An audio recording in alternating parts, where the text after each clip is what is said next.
أعوذ بالله من الشيطان الرجيم. بسم الله الرحمن الرحيم. إن الحمد لله نحمده ونستعينه ونستغفره ونستهديه ونعوذ به تعالى من شرور أنفسنا ومن سيئات أعمالنا. من يهده الله فلا مضل له ومن يضلل فلن تجد له وليا مرشدا. اللهم صل وسلم وأنعم وبارك على سيدنا محمد وعلى آله وأصحابه أجمعين. أما بعد أيها المستمعون الكرام، أحييكم بتحية الإسلام. السلام عليكم ورحمة الله تعالى وبركاته. آخر مار موترين كانوا خغودنا تاخر خسويا الله قد بيسو تاخين غموندينو نيا ودا خكوني ودا خخنت ودا خجورا والله سبحانه وتعالى نياغنا وغا تاخو وقت كيبيا وكوغا سفن دينغرا كيبي وسحنتو نياغني والله نياغنا سفيكي غنا جوفي بيسوا أغني نانشهنتي onalla nyaga odanga odo osumpungani ndo khattingani ndo silamire mesu alla ganna khairim po gabe alla ganna nyangoda wulin ta ko ngaduna do lahara alla ganna nyangota ke alla ganna yam po ofurum ma silaminin purunchu alla ganna hinni alla ganni nema. Allah subhanahu wa ta'ala aganna ogolluku aganno demi sorogono gitangana bakka igan tabonno mogam bogo keduna wodi surunga jofe Allah subhanahu wa ta'ala kenangi en palle akhini mare mu o ille katta khayi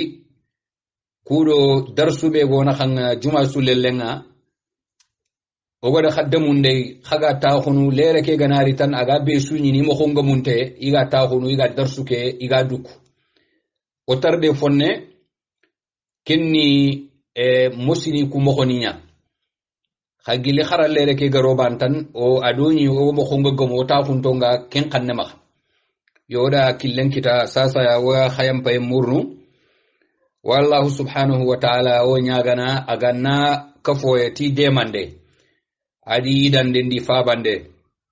aganno arjaha digamu be igallin Allah danga gadungene tiyai Allah ganno tanga bakka digame be Allah ganta mulla kenga wurno ne ku khamma sura be go maha o kharangi nga khamma juma sulellenga ken suratul nisa odalla ke sura oga akhamma oga jofe aybe juma danginte ke o sikkinga nya kenya khamma aya ni sura ke ay kamendo tankaragendo ay filandi lenki oye gilli ay kamendo tankaragendo ay sikandi oye joppana dome yide murano do demande murano gano ya do baraki murano ya Allahumma subhanahu wa ta'ala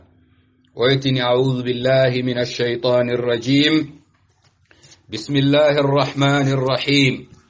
يسألك أهل الكتاب أن تنزل عليهم كتابا من السماء فقد سألوا موسى أكبر من ذلك فقالوا أرنا الله جهرة فأخذتهم الصائقة بظلمهم ثم اتخذوا العجل من بعد ما جاءتهم البينات فعفونا عن ذلك وآتينا موسى سلطانا مبينا. كياني آية كمن دو تنكرغن دو سيكاندينغا جيلي سورة النساء كي آية كندو الله سبحانه وتعالى آيو بينيغا دانجي تو يفالي الله غرو خباري تكون نايو نخونغا خبارو بيني أدو لوجورني بي الكتاب غنكونغا إغارو كنيا نيا لوجورنيا inakkarinta hukebe gano khonga bakka faren khayeke ida lojurniya ballu igada itongondi mbala khonga ti annabi igadi jongi kunga Allah subhanahu wa ta'ala ay kontinene aga abangandino dangani ijunubuni kubeni ado igarini katta annabiyati fini be igi muruna maka igi tongondi mbala khunjokko kumpini akhamma Allah fagarini katto iti kenya ga bangandini odangan Allah subhanahu wa ta'ala ke ayagati yas'aluka ahlul kitab ke kafu kundu Allah safe ke gatangana komebe gatangana serebe onta me walinai kenna khayfaru kulagarinya Muhammadu wa sallallahu alayhi wa sallam Allah gatini danga kitabi gankonga iwa antirindini ketirinde foto fuwa sankuntengi yaiga ala bunde murnu makade ike tirinde ide ke jogu khallan kota hundo balle nya khamma annabiya irini kattanga iga antirindini koni ni kubeni ga farin tirindini agati alkitabi ganko as-sa'iluna humul yahud yahudi ni yani Allah gati farin danga yas'aluka ahlul kitab yahud wan nasara iswatu qona ahlul kitab in farin tirindini manne in farin tirindini foyaya namuru makhananta na kinyangida ina kata tongondi ni tay ina kata saqqay nan taga kebe kono tongunyani kennan man ida farin tirindi nan tana likatti yati kawafiya kho Musa agari katta yahudi ni charfono alkitabi ganko fono beni ido Musa gagamuke Allah gar Musa khay kattiya igada muru Musa makhanantana likati itikawafi Musa Allah gada Qur'an Tawratanga Allah gada nya kitabe na yankandi kata Musa ya Allah nyamaru yunda kabandunda kitungano ho kusoro kha yahudi ni nyani isarforo ku iya sokhodi ni nuku kembere ku tirindano be ni ga faren tirindini ga tirindini bakka kebe ida wutu batteya isarfononga ida kawafi nya tirindi Musa ya kembere ku gani iborom la kunya I khafa ke ga itongondi mbala khunjongini delile go igati faren na likati etiken kingri kawafi nanti faren na likati eti kawafi gahu Musa Allah gada kawafi be nyangada kenna manne Musa Allah da tawrata nyakine na nyangada nga kitabe Allah subhanahu wa ta'ala fare ke khabe igama tongondi tay Allah ma khaduro ngara kundu mene ar kitabe nyang kade kata ha kengen Qur'an kha Qur'an ga yang kamo ko kebe ado kitabe fono nganta yang kamo ko ikum pagere muru faren makha nan tono mulla yellanga kidira be kono nan titto munyani annari katto eti kawafi agani kitabe ari mo khondo kitabu fono limo ko ngani bane agani agari ni katta ngari mo khotabane agantanya na gafono fonne lino ko qur'an ga yakamo okebe tawratan kem mu manya nyan katabane kenyani gati yasaluka ahlul kitabi an tunazzila alaihim kitaban minas sama itifaren dangani onu mulla anna nyankandindi o khamma ya kitabe ya ga kharene ken kitabe ususu oga walla aga gillo ngati kamunga funga nyana no honga kebe ango khilikati oga katane tongundi ni kimbire nanti anga kebe kono tongunya ni bano imere kitabe nyawari amumuma asuga yanko otawe ke ojoke iga mo khilikati o imme aga tabe ayan kayeke oga funya ano honga anga safaneti kenya kiani igare kiyamuro annabi maka kitabi ganko Allah na li katta fare ke ti kitabe ana kinko ikamma asafan tengena girida ngati kamunga kho tawretam mu mangari Allah gade yankande Musa khamma mo gobe ida kiya muru faren maka nemado kisiye ga danga ke Allah subhanahu wa ta'ala gade kebe ko danga yarku yahudi ninga ida faren tunde kiya ke murene manne iyo woni nati danga anta sege kamunga anna likato tikitabe o imme ya khengaya anga yankandi no khamma asafande funga no khonga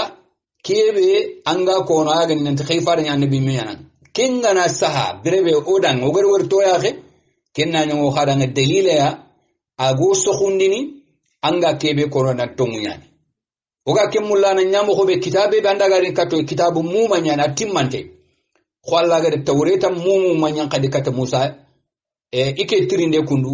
ide ke dabari khallan kota ko khamado balle kha afutu ko dalilin bala ko agani igama ken kita kenya gari ro ke tirindini idan qur'anul karim Allah subhanahu wa ta'ala ga yankani kata fareke ada yankani kata do evenement nya fini nyanyana agawu daga na ke taf Allah na li kata ko moko yati kumpini beni iga duni ni no honga Allah na rikati ti khibarum tawretan ken kha wallahi ni yani Allah khibarum ga no honga adalu ga no honga ikun khati ma qur'ana khaga nya ko kem mo khallan ko ta ko nyandiro ken fa akhbarahu Allah azza wa jalla bi annahum qad sa'alu Musa su'alan akbar min hadha as-su'al kembire ay gara ketiri ndi farenga ayo ko al farenga khibare ke go khoro amaha inakari ke di balle ke go khoro faren yon ke xamma allati kennam maha khora nya khon kane kennam maha ko ri tongono ngaklenga iganan tirindi ke tirinde mbay bakanda nga kumpanga igare Musa tirindi fube kenyan khoro igaran ke tirindi kebe Allah de kenya ka ti faqad sa'alu Musa akbar min dhalik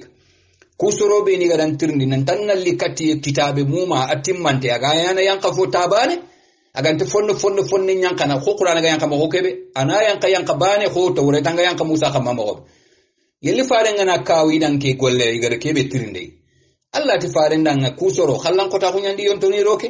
khaylan ngana ike tirnde wori idanga fo bure aga khoran yonkin no ko ida Musa ken tirndi fo angana tuyiti ke ngangani ni kenyan qoro igaran ke tirndi kebe ida Musa tirndi manne iti Musa danganiya manne arina Allah jaharatan Allah de kebe gadan kai angata adanya dudanga dalalemma oyemu ko aga sefene katanga khoku kembitebe de sefe kiga bakko dangati kenno ko gama safana ke wori o kuranta sakka kenna onon mulla yelanga talla yani aga dandala lemma onon mulla Allah nan bugo da khuranya ona woni toya ko ono ya khoncha halla khamma kenga fesu onto tongoni tangan onto tongoni ne kananti ke diga mana na Allah bana bitenyani khuru no khonyani o kuran sakke nanti angana to tan Allah ncepenan danga o kuwa sakke mo gandalla woriya ya khiti ya khe fasa fasi gitenga ngasi igere ketirindi Musa tirinde ke ifagari yangan kata khima yangan kata tirinde ke de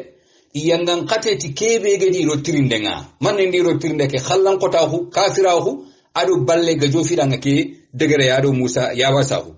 ganayi tirinde ke bane na fo tirinde ngan takaw ken tirinde ni kembane fe sanko yera serero ke nganna fo tirinde ngan angan tu haku isokoti ndendu iballe ndi nambara andi yontoni ro ke tirinde ni bana ganani tirnde bana aganya ga yangan kateti kenga Musa de Allah tirni ate arini anzuru ilayka Allah anyinginde de ngila ga fayni katanga ngalla mo be Allah ama Musa ngan kateti ken ate Allah tinke wala ke duna biranta ko kefe la hara ko tankende angingalla mu'mini sun ko musire su ingalla ke digame kundu muslimo sunnan dun ko ne ke akama nanti khosoro be ni gati Allah anta wori ni duna adi wallen kata duna kembire har la hara khade Allah anta wori ni la onta kenya ne dalile duna bire ki al hala ni ndo akitu ndamo khoni ido la hara khibaru ndo imo khoni ndi al hala intaban Allah di wori yin kata bakka na fu bakka ko mo duna khal khiyama ko tanga sere su mo khonga siro anga nyang Allah ro kome anga de botu anga da akute yin tokono anna Allah walla nalla nyaga nda khasu danga ni terinkara daru Allah ganna i wallen nyango wodanga kembire kefati dalila nanti Allah anta wori ni har lahara idan kembire ida kiya ko nanti Allah a wori ndo gitenga sengasi ike digame igara koti anniye kebe Allah ga kentu ballendo nakari nyagani hari ganda ga Allah wori manyi tongonde kembire Allah anta golle khafu da barni golle be nafagante resultat gante Allah anta kende barni yare an Allah ga tini odangani ike tirinde ga kebe gara ke tirinde sara Allah fagira gane tikenyai ati fa akhadatuhum as-sa'iqatu bi zulmihim ayni medako Allah ti yangan katan ndi raga imbe nyani yangan kata gani Allah gari katiya ni yangan kata tikenga agrira ngati kamunga Allah de ken yangan kata khasaki khamai timane tigare ken tirindi ba ay ti ito nyunde ikafira khundo ikhallan kota khundo ijunu bo khoro nyange ki ani bi zulmihim ke bane fati da ngabone ille ida manata ne dabari kempalle ida manata de dabari kempalle ke gollu khurbat summa takhadhu al-ijla min ba'di ma kusoro wani khadide yahudini iya nyille gollu buru khore dabari ni gankoro hari ike digambe ko nanti o ko orant to ngoni tanga Musa nan talla fare nyana mo gandalla wori to ya ko nyaay kega kinye no kusu e bonede fo faari gari sa Allah ga ken ko da kinya gambura itirinde ke nanti nan lawori kenna man idan nan lemme gumbul lemme ide kenya tigi kamane Allah wure ide ken tigi sankunta kunya xamma ba mi de ken ci xutuwa kunya xamma ga diya xonta ide ken nan lemme mbotunde nga kamane Allah wure iriti ken tuwa kunya xamma birambe Musa gadi to ya khimma aga daga Allah dala lemma hunga aga da khalifa haruna di duro khote en kampanda bari khakatta Musa gari ni aga di to dina be khamma aga na Allah dina ke be aga da Musa do khifarun chu khayte agari na mi ken dina khamma Musa samiri munafiqiyana ga nyigili Musa soronga ayanda na lemme mbotunde nyamba katiya ida hulal lemme na lemme ngide tigi kamane Allah wure fompalle khani de Musa do delilu khullu laban to ngari katiya Allah gade Musa khaya do delu ngari delu ku kabi igari qur'ana no khonga ay gilli kun delilu laban to khullu kungal lempalle in qawana serenga sangan takhaw kamane tan tapancon do men gamanya Allah hakka fini kun delilu di khuraye di labe kemmi kunga sami baga ida Allah tanan nya tafi sondo mo nan qaye kendanga gollu be gan xawni Allah bani da irinya nan lemmenda delu khullu ndang yampalle Allah ga da Musa khaya ga da yideti delilu be aga gilliya guma ka wante nan pilinke nan nya yonkinte ya gattere ne kaccinte aga kaccintondo gidundo sokku laga ne gikkutu gikambunu gitonno kende kawa fi khore Allah kenya Musa doko Allah ille kawa fi nya Musa da ngadi akitte ke ga do fekke mure aga bakka kitte fekke mure kitten qura nan noro nga wattega fe safi fe watteta na sufe kene kawa fi Allah gadi koy Musa dalale ma ko ke falle katta ga ile ne katta firawna di soronga firawna ganari gananya amari nan dalli katti ti dalile aga de ku dalilu be ni wori aganari Allah gani bangandi danga nonga intanya na danga kanuye bana fongari ta fananya nan kanuni handa anda wori nokunga Allah da prepare katti ga ile rina koyya birambe firawna ganata ngayun andelilu naman an kawa fi ni naman idan ayigili kun kawa fi khulula banto fangin kare enda bokhiyenga Israel munkane ayigili ke nga fantange ado fare ado dunye agabe nyana buru delilu khullu labanto nyana lago kore kati yare iri yempalle ande igare na lemmin tigi kamane Allah wure ke junubu khore ka fini kencu Allah da manne ko ati fa afawna an dhalik iku gollu buru khoro sufalle i junubu khoro ku sufalle iga maka kari xamma iga ille Allah ti iyampi maka bak kebe su ga de bari gelli gollo bure anda wari junubu to khoro Allah yam bayne de kebe gam buru junubu rinchu na fo botu kafini Allah kenyani ko menga de fube de bari sere ga mame de bari hakka fini kenchu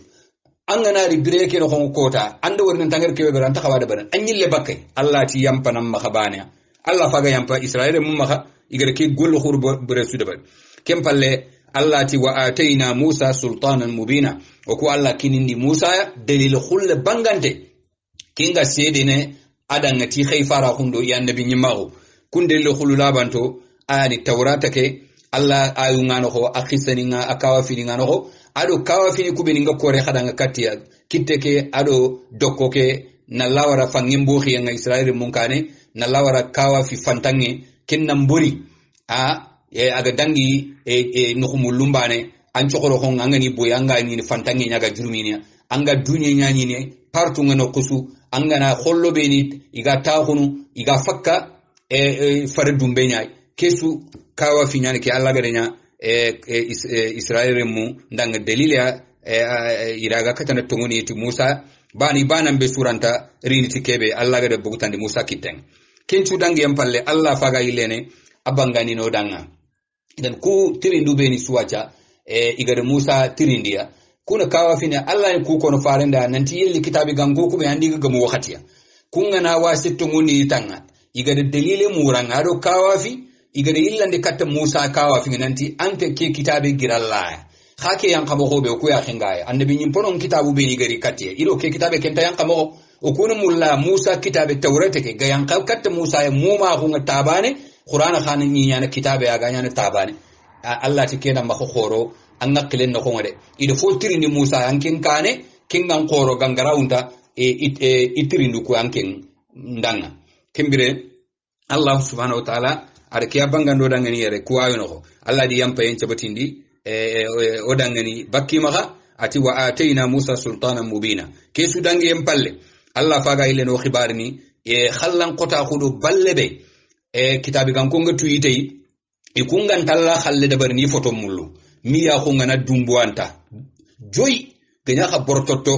kembane ani rono ga dungene Allah nyamaru yungiga Allah kabe finingi gitokono Allah faga kenya bangani ora ati warafa'na fawqahum at-tur bimithaqihim Allah to ko Allah odo Israel munga buguti kharobe agabe nyande ay gilli odi isigiro khonga khadi ado tagoro khobe odi ga bugutay birambe o ko Allah gade laydu khoten muti imaha makune nyaga sakka laydu ni ku kamma nanti sikitiya laydu ni muti falle imaha nya sikkano yeti Allah nyamarin tafini imanya Allah kabe fini tokano Allah subhanahu wa ta'ala akin qado ko men ngana laydu utu laydu ngay les nyana kune nyaga saka hamma angana laydu ke gurja Allah gana ile katangere ayile na katanga ille mo fo khoteya Allah ti Musa danga sasa kusoro ga bara an kitenga angi khile kat nyamari ube ge bariya angi kabana bakin kabandu be igama kabe bakiya sasa mpaga iya khandumbuno aketa ikunta Allah nyamari de barni ifoto mullu Allah ti ida turi gideke turi gide itu yogo iti gide anita gagili gidunga jabal min al jibal yogo ita ayi turi sayna gideke be Allah gade Musa dalal lemma khano ko ken gide an Allah subhanahu wa ta'ala ti igabbaro oku Allah nyamari unga odi daga odi jofe nokkuya wajibi idugena Allah nyamari ungano kenna manne Allah ti ida malaikan no beni gadi taga ikungani kippano ngodo nyinyengi dunya ida kunya bisindi servicinga nanti tori sayna gideke ina dukkita bakka nyinyenga khatef na utu bakka nyinyenga adu nyinyenga malime nokusu ina yiki ina su dofa bakka nyinyenga ina sigite malaka nun chemme khoreyande khaytu gidenga khaxinga agilo yekebe agani yeke khamma kebe ga yankanyi yengure Allah banana kentu ayo woyana kenya ga ngila aga laton to dinya kebe ga kammu malaika nun katu gide turi sena gide mu mallaga na dukkita bakkanyi yeke idana ngiri danan ciki na gide ke toho jellellenge yahudi ni nyimmun kamma nunyani Allah ga bangando o dangeni yare agati warafa'na fawqahum at-tur bimithaqihim oda tori giden oda wari mun kamma oda kende bar do manne do odi gaden yoga da laydu ni beni wutu ni tafumena khanga igade laydu ni ngurja odi lande katake golla na giden ngari khamma nanti wacca khada Allah ku laydu khotobe khagari wutu mena khayi wutuba khayi dungene teba ma khanti dungene khaga ma dungene ona giden ngara khayi mun kam nunyani ina kha bupu nyenga isujidinto kanu ima hari itengo kutakhulu nyinyanga iya khunchuga jipene kate nyinyanga iga korni giden Allah iga kanna makaraga nya itengo ku ya nyinyanga watibe Allah makaraga giden nya khamuqi khamma iga khoyni halakin duban kanunte ida mane de bari isujidi ti ikanka mara karonya itengo ku karabane ya khabane kibe ga kate nyinyanga wureru kentengin kamma ida no nyaro nyinyanga ya khabane ki ida kento ko kammunga adi tenge kuru ina kammuki na to ko iga gide ke fayin ikunchuji di moko keneke Allah subhanahu wa ta'ala gadi ideni midi ga jofena mano itimanne iti sami'na wa ata'na Allah ko ku safento ma angaro nyamarti fubo dungete angaro kabaka fube ore tokono yere ani kunga dungi Allah nyamare Allah da malaika nu nyamari di giden mutu bakki mun kamma ide ta khoni nyen iga ta khoni nyen khadi banta purti ibogo sarti kamma khadi anti no ko ikundanga Allah korni giden muti kamma ya ta filandi anda kafira ko ngar giden ga ta khu place nga khatta ito ande nyogo to dunge o bara ina ile khadiga ko no wosuye nan to ku sujudi mo khoke ayam po sujuda na suga sujudi Allah da kenna man nan sujudi te antangen kara kenyam po sudina anta muslimo ku ga koyni sujudi ti tamu mumanya ide kiyako al yahudini iya diga mena kengam sujudi yem poti mantenna antangen mumanya annara Allah da ngani yenga kembere ida gidengari khamado ke alhala Allah ti wa qulna lahum oku Allah woti ku kitabe ganko da ngati Allah faga ifo imo ko nyako no farenda anke ngi ko fofo ko nandanga igaro khote be de bara angahi Musa kitenga anken do kubene gamu iranta ken khote me ko inanga oku an oku Allah gati idanga khadi ku yahudi ni da isarfono beni ido Yusha ibn Nun fata Musa fonnan kayeke akharal lemma ke lemineke Musa karafalle ayan continue aga Israel remunga gi dirigene agi gidene Allah da nyamari nanti ado yahudi ninga inandaga Baitul Maqdis indaga libere baka kafir ninki tenga bere beketa Yusha ayaga ikane ko general Musa ken karafalle adiga daga Allah da kongi da nan ta khagana daga ke dabe Baitul Maqdis khagana daga kota su bakka khonnom nkitenga khana tunanti kem khagare dabe ke wuni silama khunda khayme asembe masigile Allah yanda kenya nga khada kembere Allah kufande wojebi khakamma ken kufande ay nyanati comportement arostofo ado gollu khagana yirono dabe ke debebe khonno nyaage nyamarna Allah da khagganya ndi khamma khadi khatabaka dabe nga khadi gaja khadi khatabaka dabe nga dabe nya khada nga silamin dabe ay khakite ngure khana Allah kufa kharoyinto khagan qawke fube dabe Allah ti wa qulna lahum udkhulul baba sujadan khagana yiro dabe ke khana lo dabe ke khama khayan kanto khay munyan kanto ngani kaptani yenga kho sujudano khaga ken dabarni duma khayan kay ado kufande tike gollo khotebe Allah ga danya khadanga golle ne khaga jalle munga khaga ganyi khamma debenga nyanga khama khaga yile nano khonga kembire khana lo ti debeke arora to khore kana gati wa qulna lahum udkhulul baba khaga na yirona debeke debe suga kilo khore be ga buti debeke no khom kinya debeke kilo khore khaga debe ke kitante kenya serebe gani mukanga na irin debe anta fayinta lono anga mukunta lono idan kimbire hat khana lo tidebe polla ko khore yogo ngede ga reti Baitul Maqdis folla ko khore kan yoyti iliya debe polla ko khore yogo ni daga itikilo khore be tanaga kinyane debe centre ville nga debe na khani at khaga na yiro debe ke khana lo debe ke ti akille khore nya folla ke doronta kunna Kenya respect khare Kenya soronda soroku be nangari angadi nino kilo khore be ga soron pay giddu kunati mukuni ngana iri kato iri nyano danga tike killa kha de be ta kunte gafe khari woriya Allah yi kharanguni ni jikunta khube serenga khaw jikunta ngana yiron debe khana loti debe polla ko khore khaga na yiron kha khamma kha du ko intallo ko golle kebe wacce khagar dunya no khonga silama ko kebe khada garo debe ke khamma khada ga roro mo ko ga ko ini nanti khayme ande kenya khayme da Allah ande nga khada kembere ken khanya na kammo ko khanya na kufanda no Allah ay khaymu nyankanto khamaranto khamo ko mo konto khasujudinto khanaro kundunga Allah di nyamar tike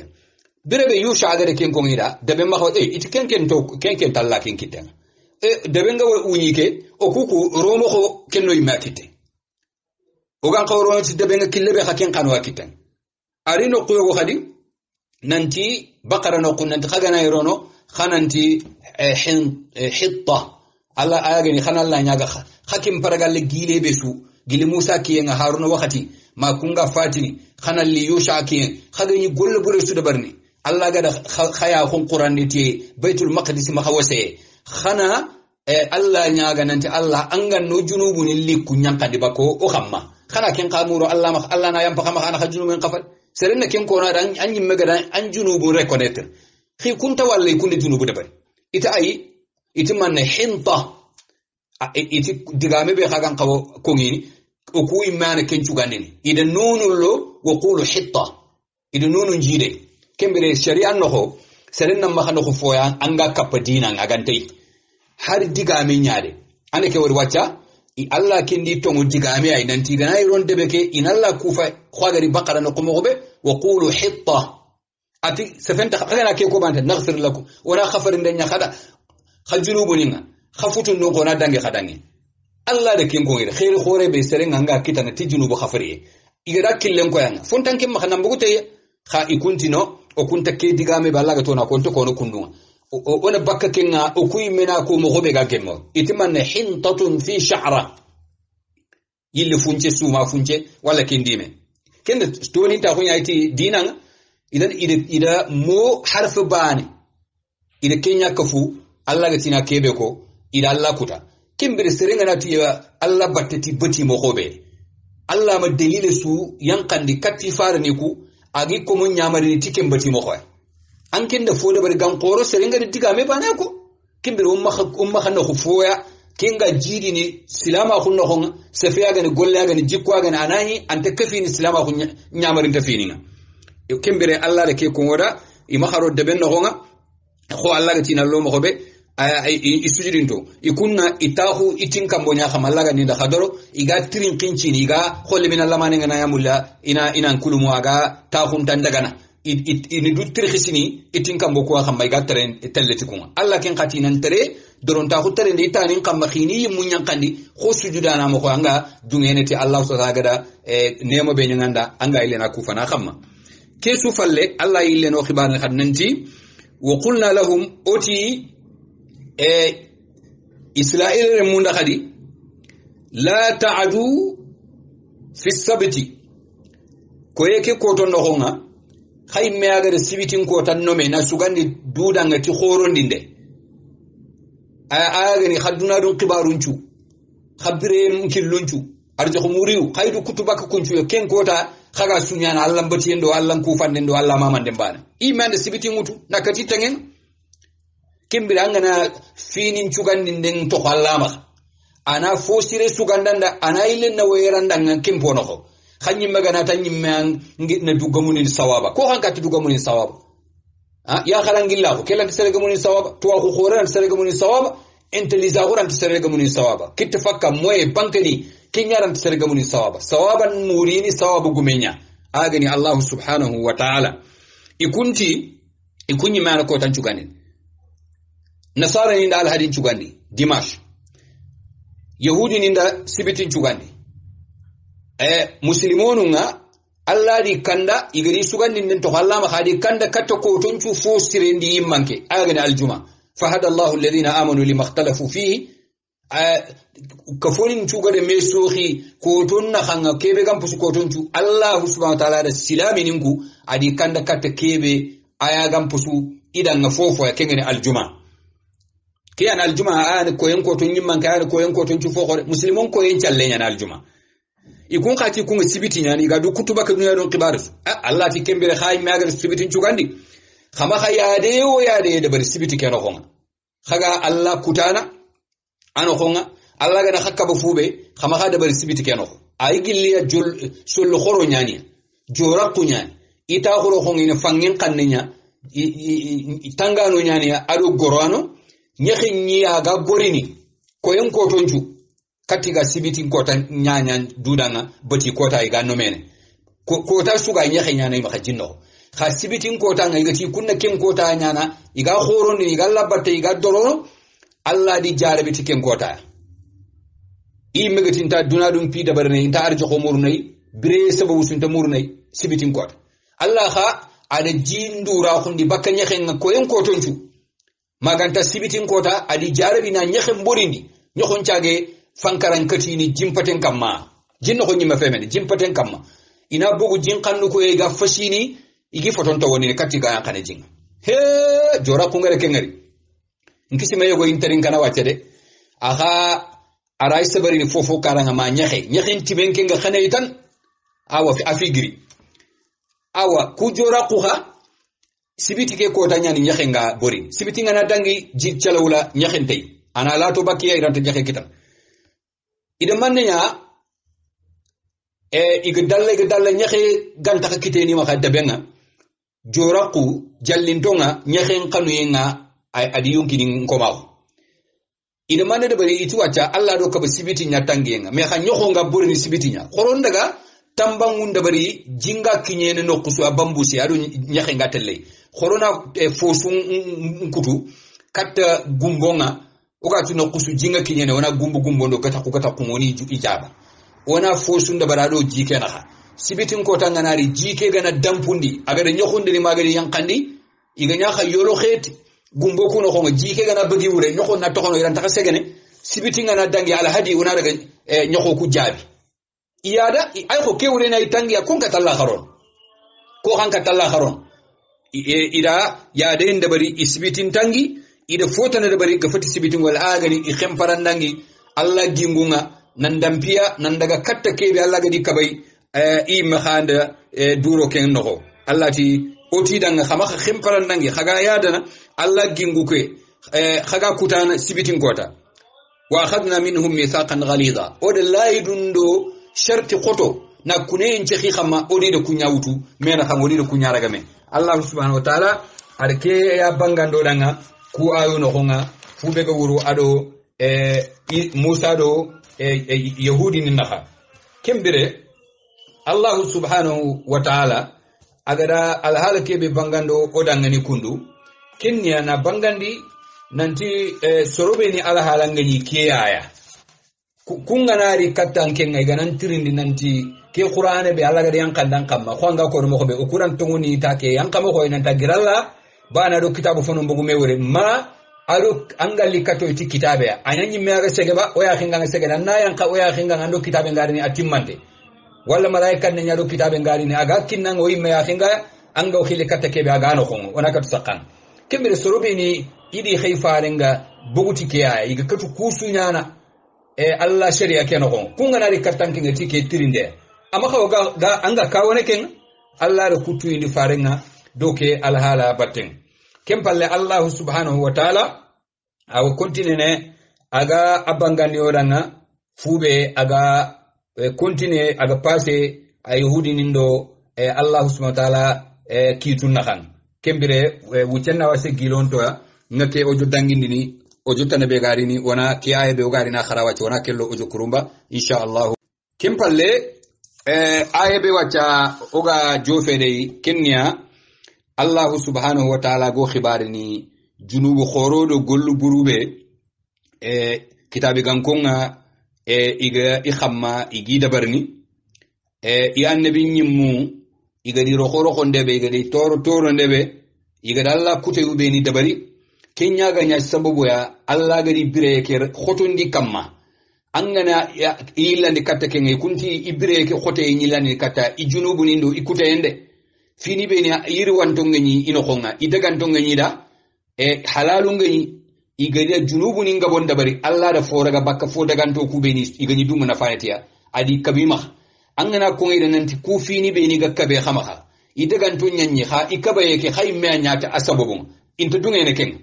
itina ikabanto nyanyi okuri yenkane afati gakkabe ku kiyeke Allah faga kenya garandi ni gare kebe yillande Allah ti to munyani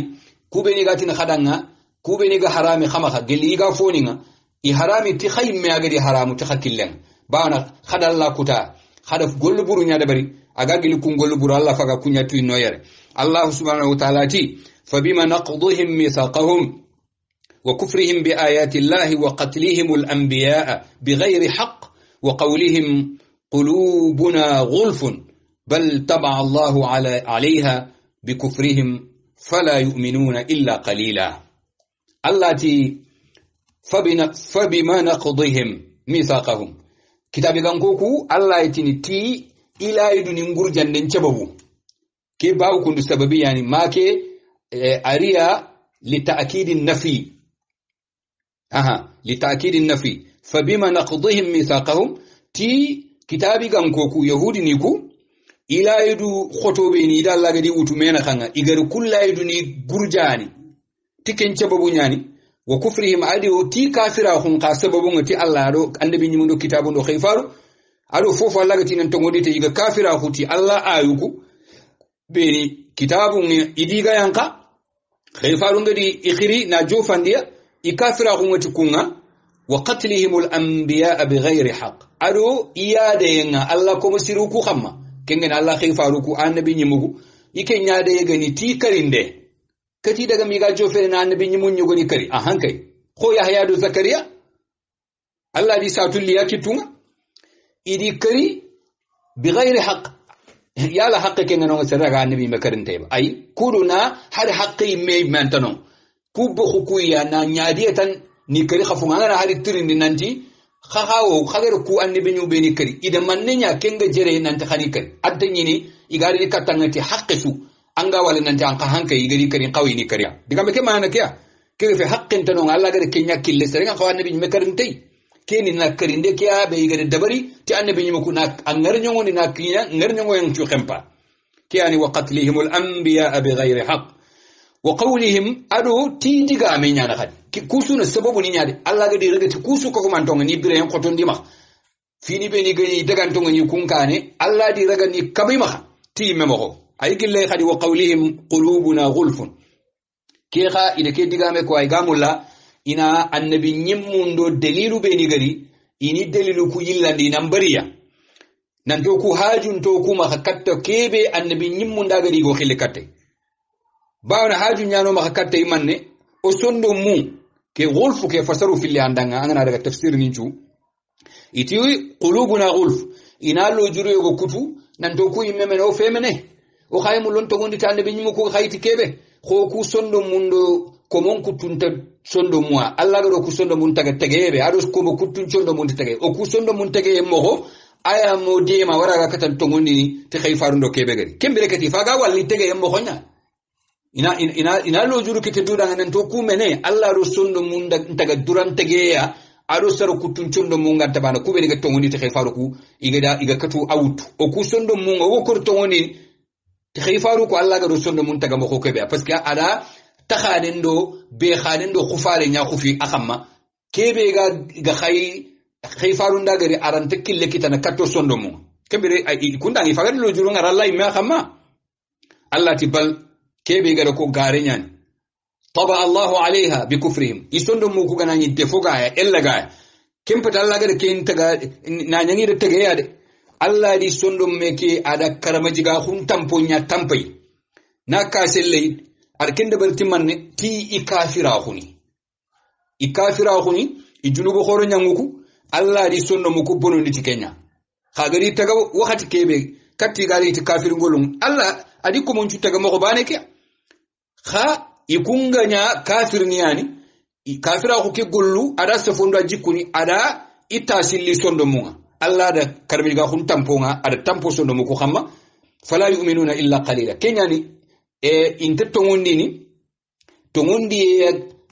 ganta tongondi fola mane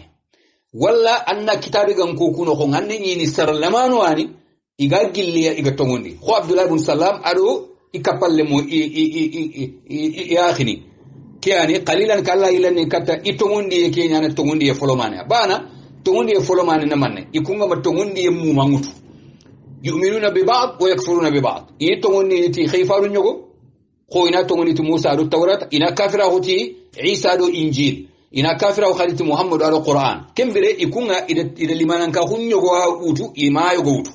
kiyani itongondi yake gani folomane ogana ilande kata imanuke ogana ilande kata tongonda no ngoyini ifo gabo fe ga tongondi sarlamanu ani gagili kitabi kanko ku gagili yahudi ni ku kunyaga tongondi ko Abdullah ibn Salam ado ya khinindo ikapalle mo sorbe ni ga tongondi gili kitabi kanko kempalle ona ile kata wa qawlihim qulubuna ghulf woto fasaru fil hada fasarfana namanne nanti Allah do kusondo mun taga tege mo kwa kenyanci yogo kori tongondi ti annabi nyimmundo khifaru do kitabu bana be khaden do khufare nyana ga khufo sondo mo ko kama forante gili sella nga ken khufare ga ga bokhunu ga dangi ga tali to fe sondo mo kena bana wala filande nga nanti oku hajun to kuma katta annabi nyimmu nga khayi tikebe ido kitabu be ni gari fontono nga aga manko ko e geli tuwahu bawano o sondo mun na tuwahu nyokenya tuwahu kolle yani a afakanya ni fontono nga place ni aga toho ogati nona ken mutu bakka annabi nyumudo kebe gari kembere awiyatun angana to qulubuna ghulfun ito ku sondo mu ngade tuwa hun yokke nyani tuwa hun kolle nyani afugu gelli hikma famunta khudo haqqila khore do tuwahu kimbire kendo ku wasado baga hajun to maka katta khifaru ngo khili katta kebe kimbire kenina khifaru ku do kebe gari na bonondia na yillandi tikebe igara ko kundu Allah ti igara kebe ko gare nyani to ngufeti dan Allah subhanahu wa ta'ala ada kiya bangando dangani ke aybe hakundu wacha ogada khara kimpalle Allah yille ne continue agati ni wobi kufrihim tik ikafira kunyani ogor khote suwari khamma o mabkhiyade khote yake sababu ngi malitay awgilli ibrahim khote yendo yangan katani be no gari katete igade kitati sababu be atu wobi kufrihim ti ikafira kun sababu nyani ti Allah ado kitabu ndo khifaru ndo annabi nyimu ado al khiyaman kota wa qawlihim ado khadi aygilla sababu ni nga khadi idigam burebe igado ko ala maryam buhtanan azima ida digam qore ko digam bure hari Allah komay ordinaire ya sere kundunda anga fuwono na kindigame tose aya sakati serebe gani maryama serebe gani maryama ida mendu digam qore ko Allah gati idi ragati kindigame hay gilla sababum ida digam gara qore garam binne buhtan na kebe ga matage na kututa na anyi menga delle xamma ga fe ida kenya digame mutu na wara maryama xamma kenna manne igati maryama ado Allah komo sire battana ay ko atoko ngani yusufu najjar ite maryama do kenyan jeni iga jeni en pallani maryama gada isa no ko mutu isa fa bagani yusufu najjar ke digame kundu Allah gana ku komo raga tikeya khote be iga kitana ikunna ayillandi katta no khutana ayille kati yimme gollunya ke digambure kunnanti maryama na jena nanya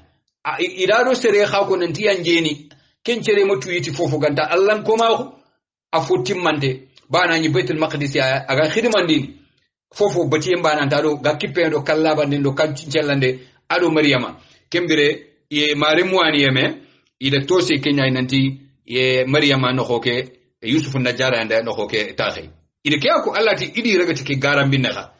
wa qawlihim ado ogodi ragati rege sabu betana khadi idiga men khadi gati inna qatalna al-masih isa ibn maryama rasulullah igato kude isa kebe ajam mungeni masih maryama rem mengeni Allah farengeni oku o yanda kari yanda ke xaw nan to ku o yanda isa kari yere anga wala igati rasulullah megara ko yara fata ko nanti istongondin tengati isa nan Allah fare nyande kenya gari ro igara ko ai ide ko ti tolin ta ku nyaado ya wasa ku do miseweya kenga fe tongondin tente nanti isa na Allah fare nya khide ko do tolin ta ku nyaado do bawne isa da kenya ko ngida ide ke ko nanti kunyanda isa kare igaile ne ke gollo khoro bure ku ndi kunga ke ko no khoti wosuya ado du bakunde ado du jakkinde nanti kunyanda isa kare sere du jakkini tike har sere kundu nyangana sakati gar kebe ko gare nyani kumaka Allah fagari garandere atu wama qataluhu wama salabuhu igar kebe ko gare faisa ikun ima isa kari isa makaraha sakati ina pandi ima kari ima pandi walakin khayli kunga ma isa kari ma isa pandi onta isa khanyina ga birene kafini agino khonga iraga koyinime afuku bakia kembere keta ikha sarfulen qanunga igare kari kunna nga kenyani isa allati walakin shubbiha lahum igare sere kebe kari ida isa imaginar lapiken cere geyanga ida isa imaginar lapiken cere geyanga ikun khosanta wori nanti kenyani isa i khosanta kari khanani isa kembe alla de isa kisi bakka yahudi nin jambanta hundo ikhonna khube agisondo mo isa danga Allah da wurgi nan cegete ikamunga birante sunnan da sahandi kitabunga hadisanto nanti isa Allah wurgi te ya sagete ya ti yonkindo ifate awille na katta duna lagare Allah ga anyamari nanti ana Allah fare kebe khifaru lagare nga agar khayti dine kebe ana soroku khiri katta kin dine fompalle soronga ginyini iga latani nyabata kurwangi gijimunga iga doloni minni iga faringi junyati yun kamma igana Musa Allah na Isa yan kandi katta nyenga kudo ana soro ku gaja ani khirkata Allah dina kebe agar khifaru lagaren qaitay serenta kanyana keta anga tokkono dina gare gena ganta dina kebe agani silama hundinanga isa akhananya keta aga gilli muhammadu ummatonunga salawatu rabbi wa salamuhu alayhi ke an fusahante be gari kitabunga isa makara al imakari isa wurgiya katta kamunga Allah an cegete katta kamunga ti yonkindo ifate khaduna lagarenga ayille katta ke duna kallebe ga yonkinto ju khama khagari ni ken kalle ga na khakita yo kenyani fube ya gane fusahantenga Allah arkiya banganon ima karde ima pandi khigare ke kembe kari kete kenda ko ati sereani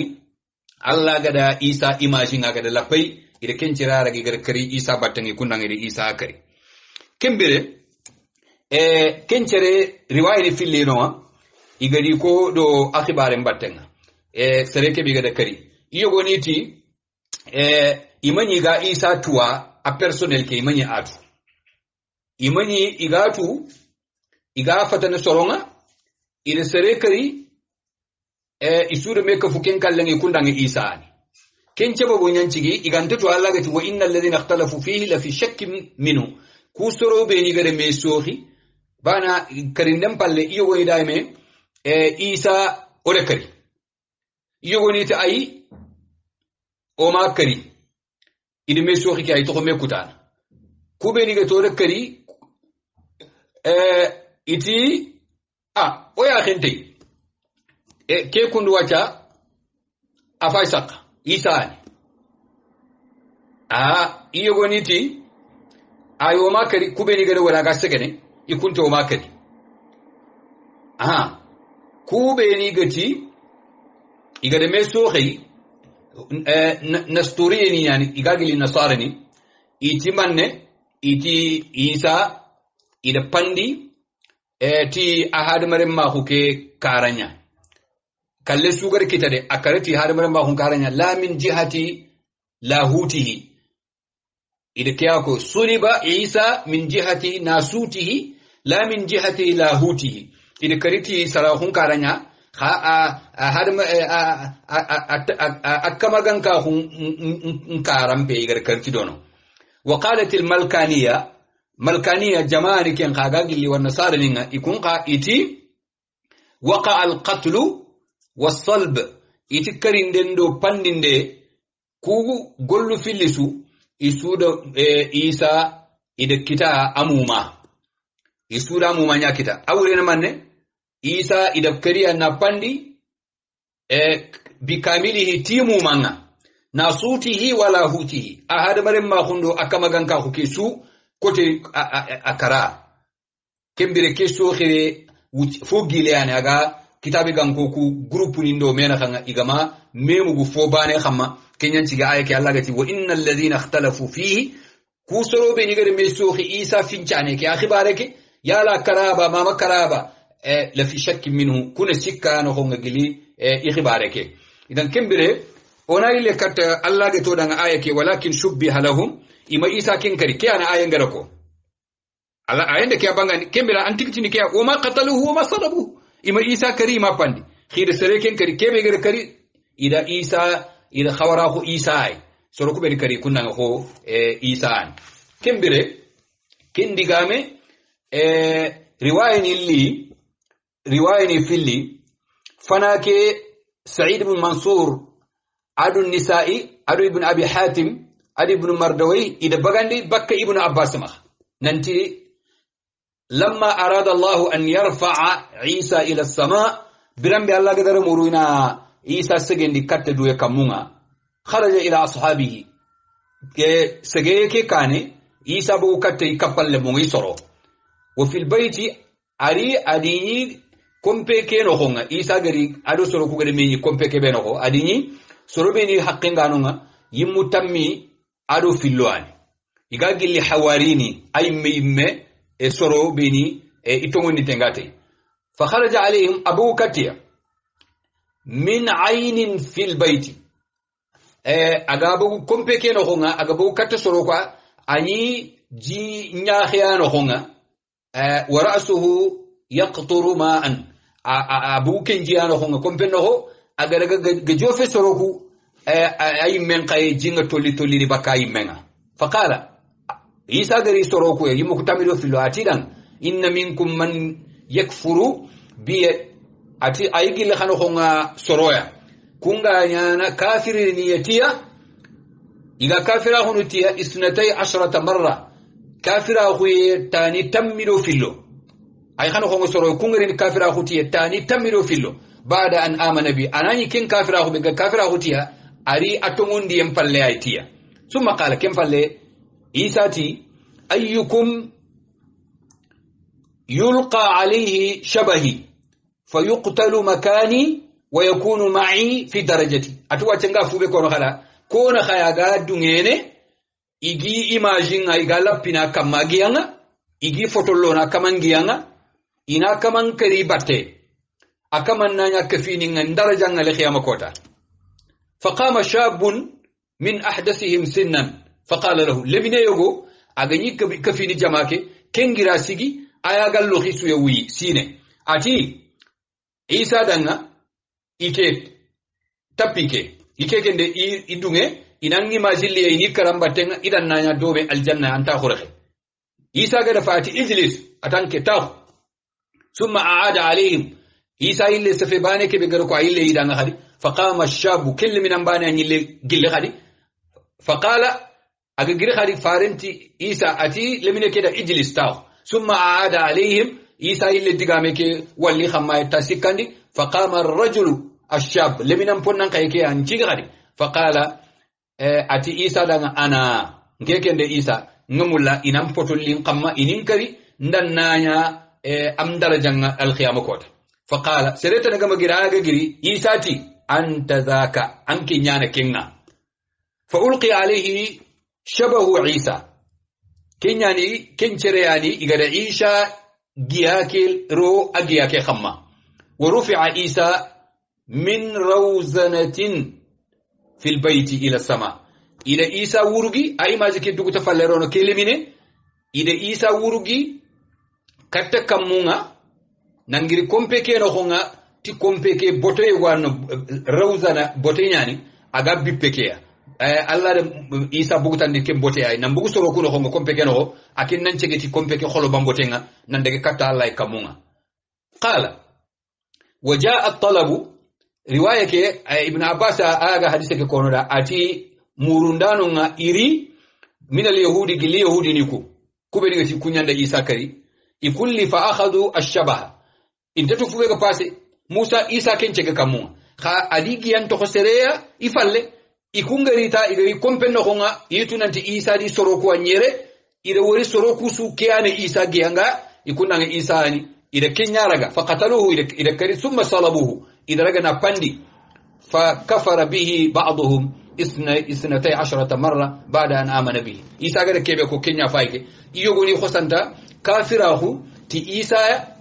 fompalle iga tongondi ti isa tani tammido ikafirahu te iyogoni tani tammido fillo ko isa gada ko mobe kataga segene bakkino hon waqtarahu وافترقوا سروكو كتا إيسا سجين بالله اتخندي 3 فرق ننجم وسكي فقالت طائفة كان الله قال كون انتي ميسوخ جماعة يقول كده يتمنى إيسا خبارا كان الله فينا ما شاء ثم صعد إلى السماء يكوبني يقال للنصارى يكو أتفن دنجي إما خنانتي إيسا نا الله يكون كتا إيسا قسكي إياخن قد تخاينو خونga iga taxandi kata groupe ni be groupe yi no kenga da kamana xunya khiri isa khamma iti alla ni ono khonga wucebe aganya mulinya ono khonga kempalle asege kata kamunga ku ni ne ku sefe ko ngano gili nasarani ayani al yaqubiyya jamaa be gi khili yaqubiyya wa qalat firqatun jamaatana khaynunga gagili nasarani ku jamaa ikhati كان فينا ابن الله ما شاء ثم رفعه الله إليه جماعين ونجلنا صار يكون متى إيسان الله خيتي الله كل منيان كنيا فاجا سفيكونو إيسا غانتخيا هما أكسكي كمويتي الله رمينيان أغني أنو هون ودا غبرين وجبه غلينغدا كم بالله الله دوري كتيدويا وهؤلاء النستورية كنيا جماعة بيغاخلي النستورية وقالت فرقة jama'ata na khayno nga jama sikani kian Allah korenga agatini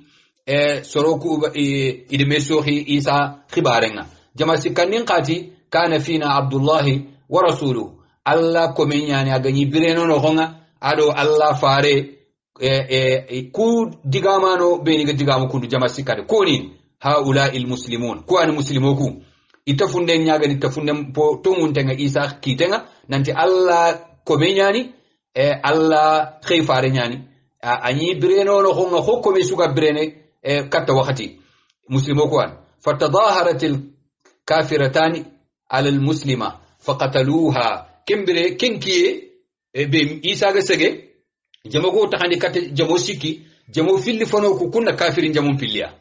kubeni gata Allah ni walla Allah re menyan kunna kafirin jamo fe kude me kafu na nyakitte baneya jamal sikandike xamana gaja muslimin jamake ida muslimin jamake ida kari falam yazal al islam silama ko nginki falla moto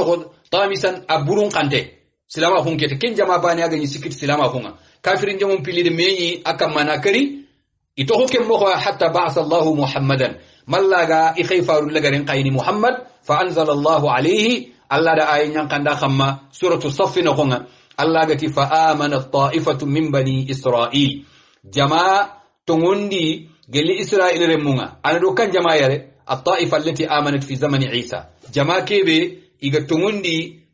ti Allah ya nanti Isa na Allah farin Allah komin kento ngondi Allah na kento ngondi nya seda hunkinno ke ayano wa kafarat ta'ifa allati jamaa kafirahu ana do ko yake allati kafarat fi zamani Isa kubeni ga kafirahu Isa ke yake Allah ndo kunya ya khati wa kafarat ta'ifa fa ayyadna alladhina amanu Allah to do yemmunde yama ore yemmunyida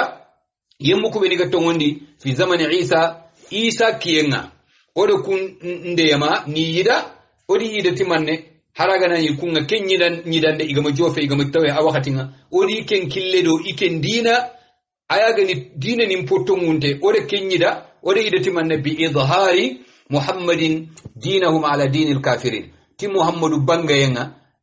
muhammadu kebe Allah gada nya sababu ya agada idina nyidati muhammadu kafirin dina nin qamma idan ke aya ni riwaya fana be agari do sareke be igada kari igada Isa imazinga igada ni Kenya kena bane Finlandi riwaya Finlandi ke nanti munafiki yogwani aganyi Isa jama kedo yahudi ni kuna khanga lemine yaga ittare ende barni naha Isa kendi soro ikundanga akafiniya jaha ana nafaka kunya killenga gaftarene Isa sorondo yahudi ni naha kencere yani aga ken nafaka ko birembe Isa do ijamangare meyi kompenga iga me wallunga ayan botulam bogu nandaga ko yahudi ni kubeni Isa karinde nganni ngi mahida ga taxunu iga l'occasion duku andaga ko ngira kiano gati nafaki nyan nanti ha Isa de adi jamande meyi fayke kompenno ko iga daga birebe aya gi kane adi ga tele manno kube Isa di jamangano iga jofe kompen polla kenga atidanga khasigere khanindugu mbaike telle kompeke falle yori na alaba yeli gano bigantaro akengeda yahudi ni kubeni Isa karinde ngani ngi ma agari to sikino agara yori ndeke dabari agara kompeke fana agaile na katia aken ko si duni Isa gi yalla payay ke walakin shubbiha lahum yagoyi da kin fasari ke na fakhibe gani Isa do yahudi ni naha adiga daga katta kompe be Isa di sorongano agada kompe ke yori gaile na katti soroku a khosanta yille kate Isa imazi lapinte ngaya awa agada ganonga ati ikega daga kompe ngega wuni idani Isa di soronga ibogo kompe no ita yankembe ga kesefe kono da anke nyafati Isa anyane Isa i khosanta khenu Kenya idi Kenya kari kundangi di Isa kari kenna fakhiya faiki idan ke khana riwaya iga kono do Allah ayengo kore katta kebe gati walakin shubbiha lahum ida Isa khawara ida ngasaretana ida kenkari kundanga ida Isa kari kembere ke ani fube agari odangani ke digamena ko kempalle ona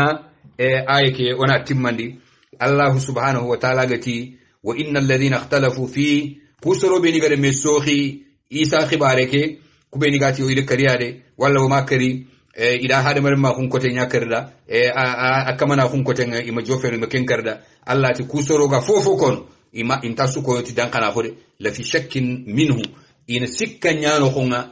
kencika inta bakano honga ajuppe nyani tiya ido sawaban nallatume ma lahum bihi min ilm Allah ti iga ke digame be kono an fofon ti danga ano honga gelitongu inta kono ti fofo ganta tongu in ma lahum bihi min ilm illa ittiba'a dhann ina ngajikita ngasimana yugo khore su khanan qawa anga dumul lan qawa na dufu anga tini ngasimana men ngajiki kundwani ati inta fofo kono ganta sikanya tuwa ku harafonne antimaha inta fofo kono ganta sikka adu ngajiki ina kenya batta idigamo ku xam kembire wakati ke agiloto ya wala lenki kharange ke ha wara sigini ni ara lenki insha Allah taala wana kamanenga subhanahu wa taala wana anyaga giligi logo digame ke jopanalli wacha fofo ko ngano ko nga sawaba gani o kufede Allah ando o maka gamunde nana wondoda walla nyaga naga naro godanga na susu barajoya o kusafano do hakun tarinkano ado sarano beniga kara yugundo ya haru ado harambo ko ni beniga kara yugundo ya haru ado sarano beniga to ko birene kafino iduna yugundi ya harundo harambo ko ni Allah ganno o haramundo golli surun jussu timmanto logoda ano o barajiti adi takhando do sumpungando o khattinga indo khana indo minjamu odi susuna khan Allah o nyaga na futundu beni haga do kitegi lona digame ke joppa ma ke safa khanne ba na hada marem men ke anga doro hoto futunden ken da dambatenga anan tege en no khonga fo bulen ni anyi maga nya khente kanga ke be de barne anga tun anta khawa yo Allah ken katun ko fonnan cire ya tun ko darenyan ko mega de fofo da bare futunde nyaga de ro ada barni anga yille ne bakkay khada anga tubi Allah ne yampana khoreya walla nyaga na Allah ganna dangi o futundunga Allah ganna yampo maha o de ken nyaga Allah subhanahu wa ta'ala ke ani akhini maremu o gan kawale kitigame ke o gan kawona asigindere wana muro Allah maha khoya gade lenki ko ado lenki kane godo kota suwori wagar koyo sahanto biranto bannanto o nyaga na ana koto tanni beni iga lenki hafalle kota gabo guru gabo kiyu gabo Allah ganna o tawendiya o sahanto biranto bannanto o ga continue do golli suru kubatenga Allah ganta o dema o golli suru ko gi bakati na hasinde killesu Allah ganno dema iga jirinya Allah ganta gollu buruku Allah ganta o kanda katiya Allah ganto dema ga gollu bure de barni tamo ko masu Allah ganna ndaxa tanga Allah ganna ndaxa suturi Allah ganna saham poti mante nyangi ndaxa suko mantonda walla nyagana o furun Allah ganna yampi ma islami nim purunda man Allah na yampi ma odo yakhi kharu harno di sunkay mundallande Allah ganno to ko mema Allah ganno to ko mema harno munyinde meda Allah ganno finin to ngone harno kar dome ore mun ka yugundo kharu Allah ganna inyo ngoda barkintare mun inyo ngoda islami lemu Allah ganna inyo ngoda nafare mu Allah ganna kandan ton cebatindi kande yan kamma kubeni ga sanku yankilen kamma Allah gani illande bakay kubeni ga gunnenga ga do hajuni beni batte har mi rege ndi hajuni nga asaha haju agani keba na bureya haju gani ke tuwa ko mureya haju gani ka Allah gani rege ndi hajuni nga suyem palle Allah ganti korndi illen sere suga giri giri rebe Allah gannan cire saga anganta foto ko gunne ke maganta taranyu khada khaake be ga sefen kamma khada ga sefen kharan ko tonchu khaaki nyani fode brim khase dukura khada nga france taxinga o duwa nga khada khadi Allah pini beni do kutoni beni ganya na utugilli koy dangi koy yake no khonga o sarana ay khare kebe o goda abonne ko khada nga arba ke kota mane ne dukure o duwa nga danga na do islami furunchu Allah ganna hinniya na la har nyire tuma kaya ni tampi en kempendi dunam birenga igere wujilu be ni kitado sutura ado horma do barake be igere kita Allah gere kenyi idanga ti fonnan cirahu Allah ganna me nyongo khadanga talla tunga hunda fonnan cirahu da doronta ko lenki me sokuba ki Allah mpi khari o kapalle moku bomurugan koku ay huntanga yelli ngare faadi gam danko aya gani o gidanya khare maymuna bomu a faati sokuba ke o duwanga bomuruga sura o duwanga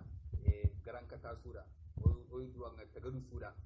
o duwanga silabi sura wa ya khare ke be ga faati kundu Allah ganna yampama